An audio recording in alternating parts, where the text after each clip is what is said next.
UPSC పరీక్ష ఫలితాల్లోని all India level 2023లో 54వ ర్యాంకులను సాధించినట్లు Sarath చంద్ర IAS academy director Sarath చంద్ర తెలిపారు.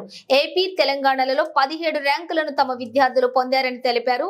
All India 3, 4, 16, 19 ర్యాంకులతో పాటు 780 ర్యాంకు సాధించిన అభ్యర్థి ఉదయ్ కృష్ణారెడ్డిని ఆయన సన్మానించారు. ఉదయ్ కృష్ణారెడ్డి చిన్నప్పుడే తల్లిదండ్రులను కోల్పోయి తెలుగు మీడియంలో చదువుకుని ఈ ర్యాంకు సాధించడం తమకు గర్వకారణంగా ఉందన్నారు.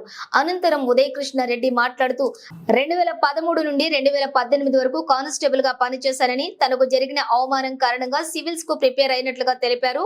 4వ ప్రయత్నంలోనే తనకు ఈ ర్యాంకు వచ్చిందని, శరత్ చంద్ర అకాడమీ సహకారంతో ఈ ర్యాంకు సాధించినట్లు తెలిపారు. 23 సివిల్ సర్వీసెస్ ఫైనల్ ఫలితాల్లో నాకు 780 ర్యాంక్ రావడం జరిగింది. మాది ఓలపాలెం గ్రామం, సింగరాయకొండ మండలం, ప్రకాశం జిల్లా, ఆంధ్రప్రదేశ్.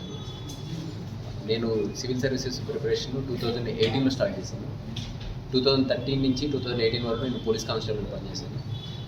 సో పోలీస్ కానిస్టేబుల్గా ఉన్నప్పుడు నాకు జరిగినటువంటి ఒక ఇన్సల్ట్ వల్ల నేను ఆ జాబ్ని రిజైన్ చేసి సివిల్ సర్వీసెస్ సాధించాలనేటువంటి దృఢ నిశ్చయంతో ప్రిపరేషన్ స్టార్ట్ చేశాను.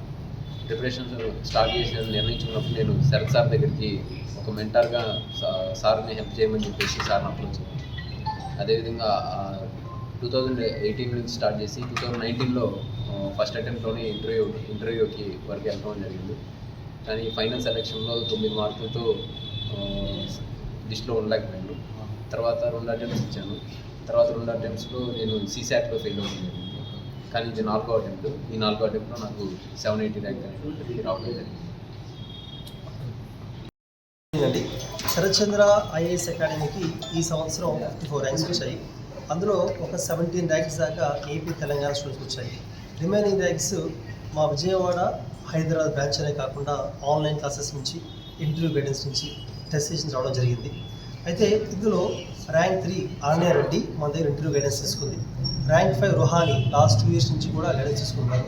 అలాగే 16th ర్యాంక్, 19th, 24th ఈ రకంగా 54 ర్యాంక్స్ రావడం జరిగింది.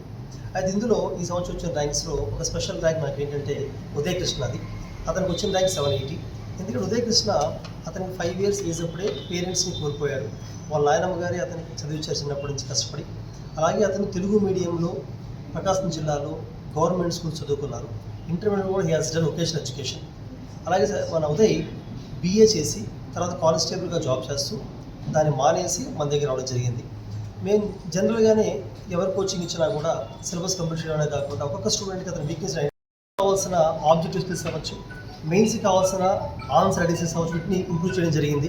అయితే కోచింగ్ సెంటర్గా మేము ఎంత ఎఫర్ట్ పెట్టినప్పటికీ 90% of the reason for the rank student అవుతారు. కోచింగ్ సెంటర్ కంట్రిబ్యూషన్ 10% మాత్రమే ఉంటుంది నా ఉద్దేశంలో. So though we supported him.